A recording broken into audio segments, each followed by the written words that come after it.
Good morning, students. Today we will discuss about the first chapter of 8th class civics, the Indian constitutions.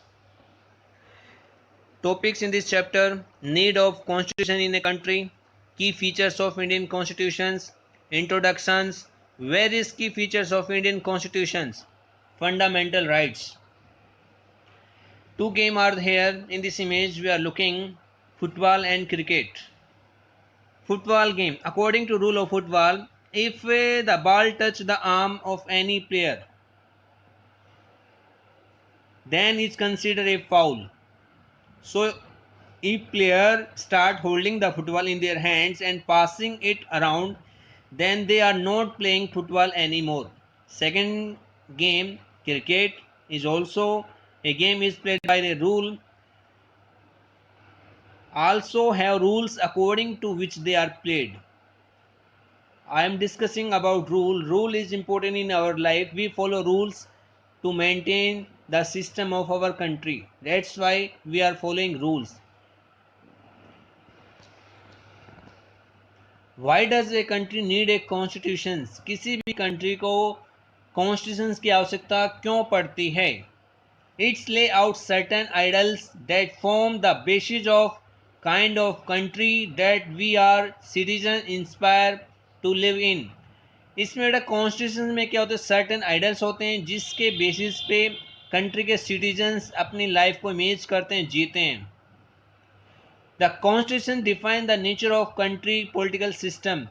Constitution किसी भी country के political system को define करता है. For example Nepal का इसमें बेटा एग्जाम्पल दिया गया है कि नेपाल का जो कॉन्स्टिट्यूशन है उसमें उसका जो कॉन्स्टिट्यूशन था राजा और उससे काउंसिल के मिनिस्टर्स के द्वारा वहाँ पे कॉन्स्टिट्यूशन को अडॉप्ट किया गया था और उसी के अकॉर्डिंग रूल को फॉलो किया जाता था.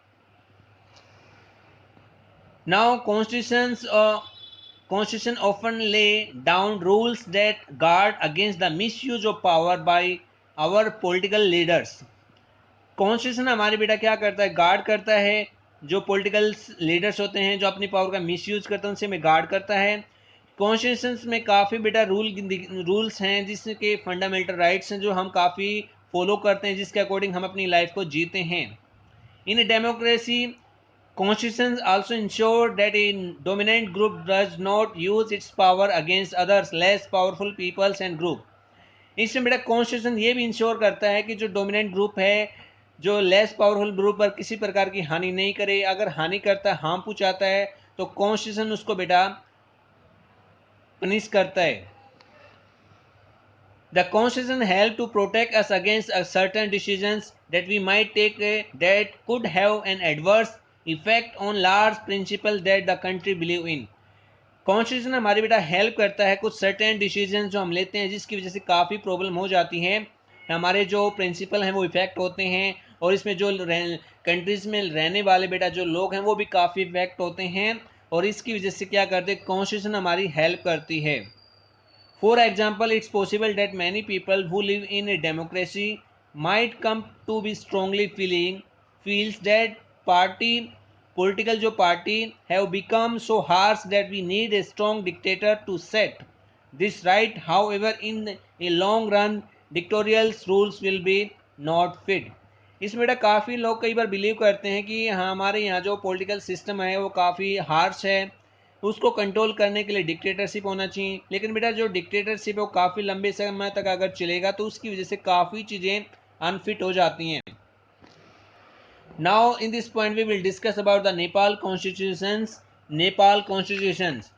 The previous constitution of Nepal which had been adopted in 1990 reflect the fact that the final authority rests with the king.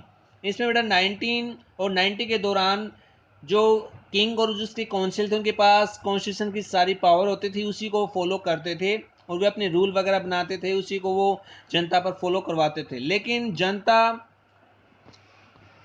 लेकिन पीपल्स बेटा जो मोनार्ची सिस्टम यहाँ पे नेपाल में था उससे संतुष्ट नहीं थे.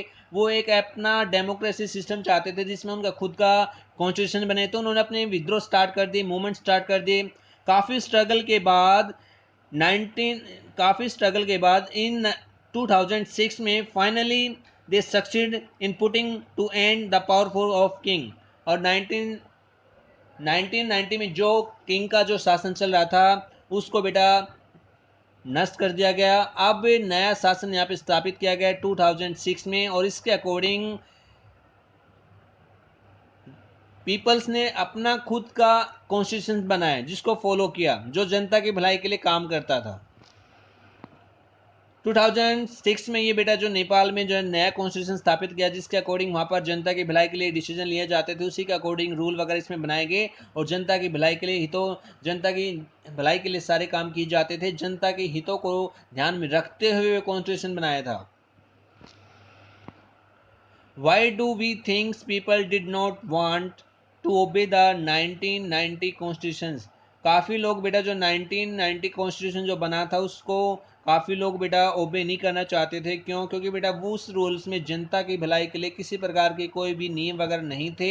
जनता के अगेंस्ट रूल बनाए जाते थे, जनता को उनको काफ़ी पुनिश किया जाता था, उनको सज़ा दी जाती थी। उसकी वजह से जनता काफ़ी परेशान थी, तो वो उस रूल के अगेंस्ट थे, उस लॉ के अगेंस्ट थे, उस कॉन्स्टिट्यूशन के अगेंस्ट थे।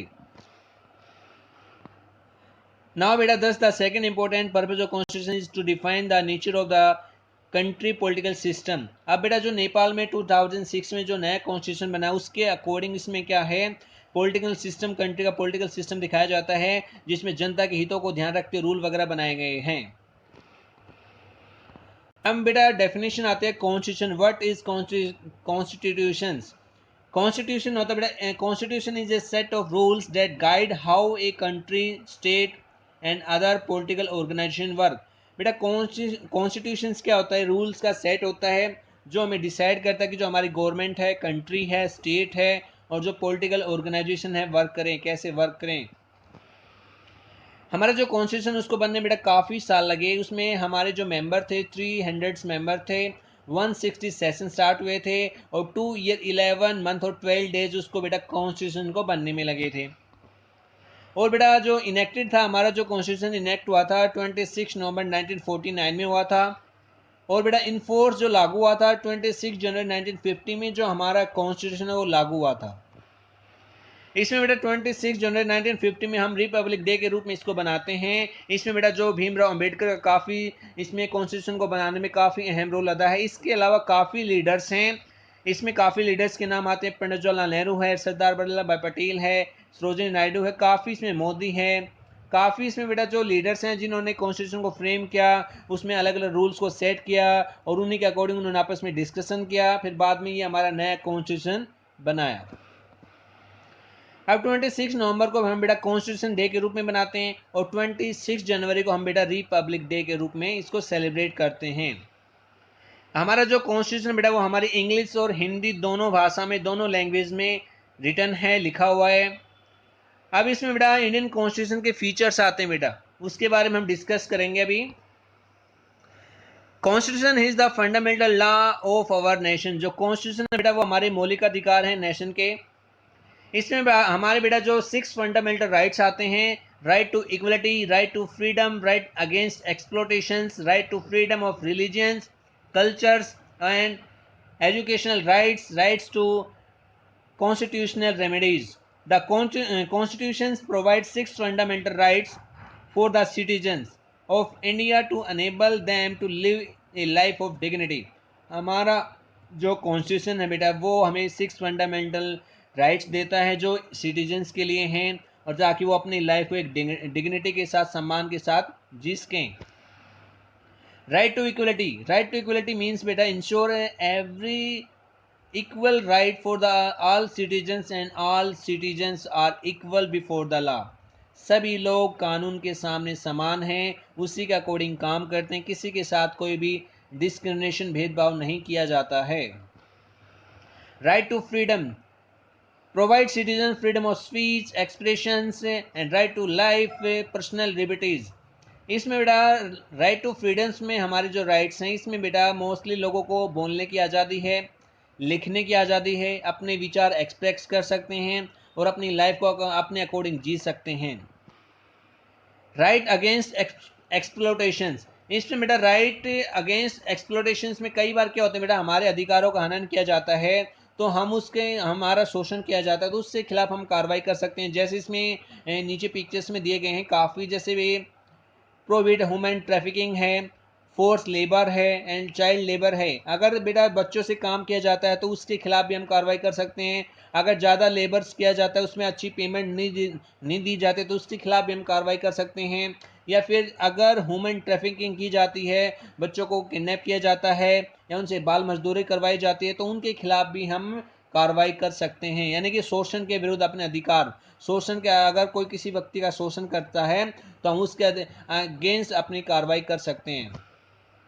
Right to freedom of religions guarantee all the citizens the right to profess, practice and publicize the religions of their choice। अपने अकॉर्डिंग कोई भी सिटीजन्स अपना धर्म अडॉप्ट कर सकता है, उसके अकॉर्डिंग अपनी पूजा पाठ कर सकता है, उसके अकॉर्डिंग अपने मंदिर हैं, टेम्पल्स हैं, गिरजाघर हैं बना सकते हैं। सभी को पूर्ण रूप से आज़ादी है। Cultures and educational rights, culture and educational rights में हम पढ़ेंगे बेटा इसमें क्या है, हमारे जो कल्चर्स हैं, हम अपने कल्चर्स को डेवलप करने के लिए, अपने राइट्स को डेवलप करने के लिए हम एजुकेशन इंस्टीट्यूट बना सकते हैं और कल्चर जो सांस्कृतिक जो संस्थाएं हैं वो भी डेवलप कर सकते हैं। कल्चर्स एंड एजुकेशनल राइट, इसमें बेटा एजुकेशनल राइट्स के बारे में बताया जाता है कि मोस्टली जो प्रोवाइड स्पेशल प्रोटेक्शंस दिए जाते हैं लैंग्वेज में या कल्चर्स में, रिलीजन्स में, अपने अकॉर्डिंग अपने वो कल्चर्स को, अपने एजुकेशन को बढ़ावा दे सकते हैं, उस पर किसी प्रकार का कोई पाबंदी नहीं लगाई जाती है। और इसके अलावा it also give them rights to establish education institute, और वे अपने खुद के इंस्टीट्यूट बना सकते हैं। अगर जो माइनॉरिटीज हैं, संख्या में कम हैं, अगर लैंग्वेज है या कल्चर है, उसको बढ़ावा देने के लिए, उसको प्रोटेक्ट करने के लिए वो अपने खुद के कल्चर और एजुकेशनल जो इंस्टीट्यूट हैं वो बना सकते हैं। ये राइट है। राइट टू कॉन्स्टिट्यूशन रेमेडीज, अब इसमें बेटा कई बार क्या होता है, हमारे जैसे जो फंडामेंटल राइट हैं सिटीजन्स के जो हमें दिए गए हैं, अगर कोई उनके खिलाफ उनका शोषण करता है या उनको अधिकारों का हनन करता है तो हम उनके खिलाफ बेटा सुप्रीम कोर्ट में जा सकते हैं। ये हमारे पास राइट है। नाउ बेटा नेक्स्ट इसमें इंडियन कॉन्स्टिट्यूशन में बेटा फीचर्स आते हैं फेडरलिज्म। फेडरलिज्म में क्या बेटा, हमारी जो पावर है वो हमारी जो पावर तीन भागों में डिवाइड की गई, तीन पार्ट्स में डिवाइड की गई है। इसमें बेटा आते हैं जो गवर्नमेंट है, तीन पार्ट्स में डिवाइड की गई है। इसमें बेटा जैसे सेंट्रल आते हैं, लेजिस्लेचर आते हैं और बेटा जो पंचायती राज आते हैं जो अलग अलग लेवल पे अपने काम करते हैं। अब इसमें पार्लियामेंट आता है बेटा। पार्लियामेंट क्या होता है, पार्लियामेंट में बेटा जो पीपल्स होते हैं बेटा अपने रिप्रेजेंटेटिव को इलेक्ट करते हैं, वोट के द्वारा चुनते हैं, जो उनके बिहाफ पे गवर्नमेंट चलाता है।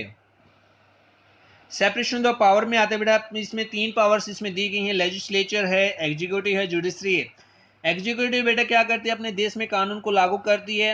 लेजिस्लेचर बेटा उसको कानून को, जो मैंने आपको बताया था, इसमें लोगों को इलेक्ट किया जाता है, चुना जाता है। और जुडिशरी होता है बेटा, अगर कोई कानून को तोड़ता है, ब्रेक करता है तो उसको पनिश किया जाता है। तो तीनों बेटा ये जो पावर है, सेपरेशन ऑफ पावर है, इसमें जो तीनों चीज़ें हैं, लेजिस्लेचर है, एग्जीक्यूटिव है, जुडिशरी है, ये हमारे देश को बेटा मेंटेन करके रखते हैं ऑर्डर को। अब इसमें नेक्स्ट आता है बेटा फंडामेंटल राइट्स के बारे में। मैंने अभी आपको डिस्कस किया था कि बेटा फंडामेंटल राइट्स क्या होते हैं। बेटा सेपरेशन ऑफ पावर्स में आते हैं लेजिस्लेचर, एग्जीक्यूटिव, जुडिशरी। लेजिस्लेचर बेटा जो जनता के द्वारा चुने जाते हैं, जनता वोट डालती है, उनको इलेक्ट करती है, चुनती है और वो जनता के भी आप पे काम करते हैं। एग्जीक्यूटिव्स की बेटा ड्यूटी होती है, वो क्या करते हैं, एग्जीक्यूटिव्स में काफ़ी लोगों को समूह है, पीपल्स का समूह है, जो बेटा जो रिस्पॉन्सिबल होते हैं नए कानून को इम्प्लीमेंट करने में और रन द गवर्नमेंट को चलाने में।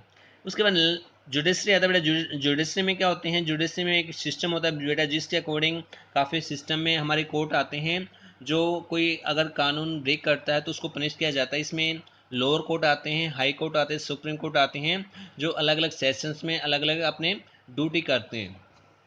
नेक्स्ट आता है बेटा फंडामेंटल राइट्स के बारे में। Equality, freedom, non exploitations, religion freedoms, culture and education, constitutional remedies के बारे में हमने पहले डिस्कस कर चुके हैं।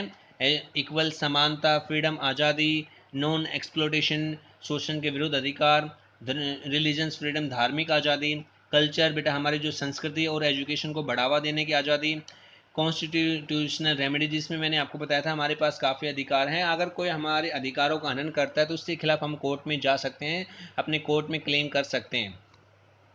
अब इसमें लास्ट पॉइंट आता है बेटा, लास्ट पॉइंट आता है secularism. Secularism mean a secular state is one the state does not officially promote any one religions.